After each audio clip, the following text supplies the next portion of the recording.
I want you to hit me as hard as you can.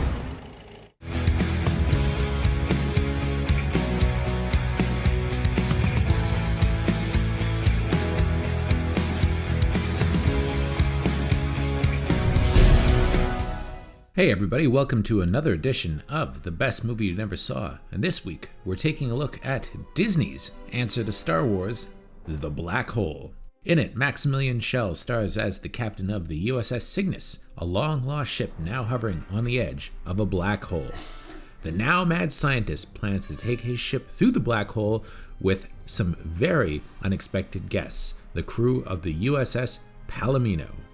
In addition to Maximilian Schell, this co-stars the late Robert Forster, Anthony Perkins, Ernest Borgnine, Yvette Mimieux, Joseph Bottoms, and the voices of Roddy McDowall and Slim Pickens, and it's directed by Gary Nelson. When Star Wars opened in May of 1977, Hollywood underwent an irrevocable change. The box office results kept adding up, with no sense of stopping even as the film went into its second year of release, something I don't think we can really appreciate all these years later. Suddenly, science fiction was red hot, with Universal testing the waters by releasing the TV pilots for two space shows, Battlestar Galactica and Buck Rogers in the 25th Century, theatrically. An experiment that ended with each of these TV movies grossing upwards of $20 million apiece. These were just basically TV pilots that would air for free just a few months later, and they made over $20 million apiece. That's how crazy people were about sci-fi space operas. So, 1979 was flooded with movies like this. Some of them were cheap Italian knockoffs like Star Crash, co-starring a young David Hasselhoff, or The Humanoid, starring Jaws from Moonraker. But then other movies were big-budget studio fare like Alien and Star Trek the Motion Picture, which for a while was the most expensive movie ever made. Oh, and by the way, speaking of Moonraker, even James Bond himself went to space in that film, and you know what the result was? The highest-grossing James Bond ever made, well, at the time, and not adjusted for inflation anyway. Suffice to say, Disney was still smarting from the fact that originally it had been offered Star Wars and decided not to produce it. They'd end up owning the property decades later, of course, but at the time, they had little else to do but to produce their own space epic if they wanted to get in on it. So that's how we got The Black Hole. Packing a lavish $20 million budget, which, for the record, was twice what Star Wars cost, the studio had its own crew of artisans left over from the golden age of the House of Mouse and movies like Mary Poppins come up with visually dazzling effects that would rival what Lucasfilm was doing. The result? A strikingly cerebral, often strange film that garnered mixed reviews and ultimately grossed a decent $35 million domestically. It wasn't Star Wars, but they made their money back. So it was kind of a modest hit, although it's arguably failed the test of time alongside other sci-fi epics released that year. If you grew up in the 80s and rented a lot of videotapes, you'll no doubt recall that Disney's packaging was very distinct. Their movies were always housed in white clamshell packages, making them very easy to distinguish. However, in the 80s, Disney wasn't considered cool like it is now. Kids of my generation viewed all their stuff as for babies, so we avoided those white clamshell tapes like the plague. Sure, there was the occasional cool Disney movie like, Condor Man. Would we say that was cool? Maybe not.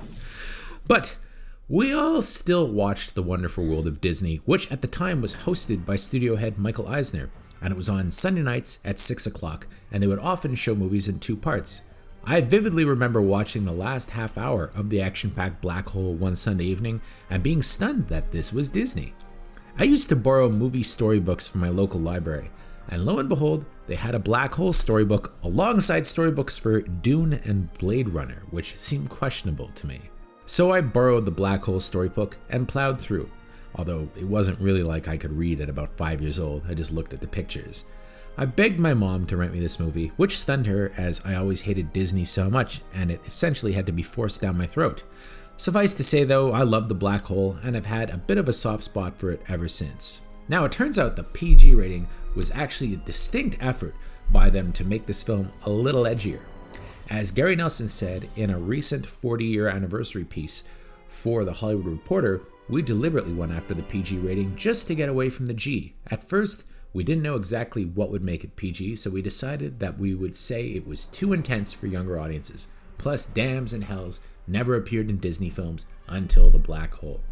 Of course, Disney would eventually spawn Touchstone Pictures and Hollywood Pictures, allowing them to make PG, PG-13 rated, and R-rated films before folding both of those companies pretty much under the Disney umbrella, and now they routinely release PG and PG-13 movies. Their R-rated stuff now comes out under 20th Century. So for years, The Black Hole, because it was PG, was one of the most obscure Disney films, although it did get a DVD release from the company in the 2000s. But recently, it was released as one of the hundreds of films that they made on Disney+. So, with the 40th anniversary having passed a couple of months ago, now seems an opportune moment to revisit this often forgotten piece of Disney history. Now, this is a very strange movie. Essentially a space set remake of 20,000 Leagues Under the Sea, it's clear that no one at Disney really knew how to make a space opera, which would prove to be both a blessing and a curse.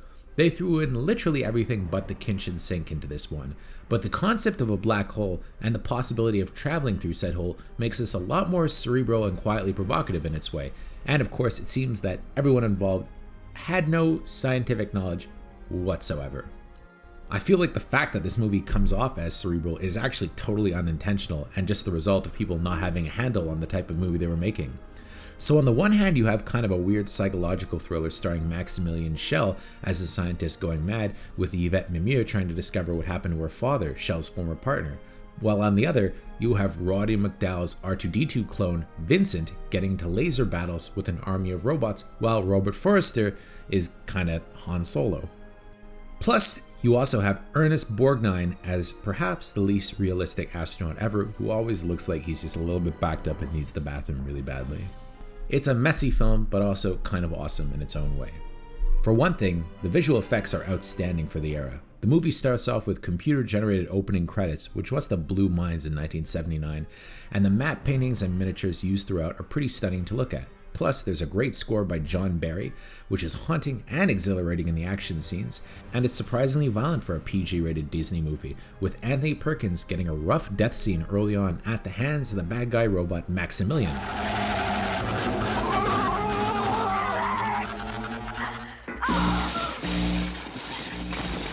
Whose ultimate fate in the black hole, which sees him and Reinhardt kind of become one, something right out of Dante's Inferno. Some smart people were involved in this thing, but I'm not sure why anybody at Disney thought it would be the next Star Wars, and sure enough, Nelson himself in an interview said expectations were so high and yet expectations were slightly overblown. We all thought we were going to get the next Star Wars, which we didn't, but it has done well over the years, so I can't complain about that. While silly, one of the things that I really love about The Black Hole is Roddy McDowall's endearingly goofy, wisecracking robot Vincent. That's v.i.n.c.e.n.t, which all stands for something, but I can't remember, and I can't be bothered to look it up. Vincent, you're gonna have the time of your life in there. I don't mean to sound superior, but I hate the company of robots. I even have a soft spot for his broken down cowboy robot sidekick, Old Bob, played by Dr. Strangelove's Slim Pickens, who goes around talking like this. You know, at the time, Southern exploitation movies were all the things, so I think this was their nod to Smokey and the Bandit. I especially love an underdog, and despite how silly it is, some part of me gets weird chills when little Vincent goes up against the hulking Maximilian robot in a space battle set to John Barry's really exciting score. Although it's hard to take things too seriously because, well, essentially these hunks of metal are just hanging around on ropes. Although the Disney Plus version, I think, has used CGI to trim out some of the ropes, so maybe it's not quite as goofy as it used to be.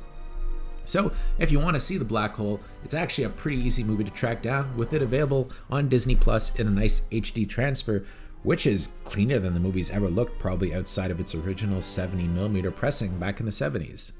The Black Hole is definitely an intriguing entry from Disney's deep catalog, and one of the most obscure films to make its way to Disney's new streaming service, and kudos to them for putting it on there. While dated and unsuccessful in many ways, without The Black Hole, I doubt we would have ever gotten Touchstone Pictures and the modern version of Disney that exists now and owns Lucasfilm and Marvel.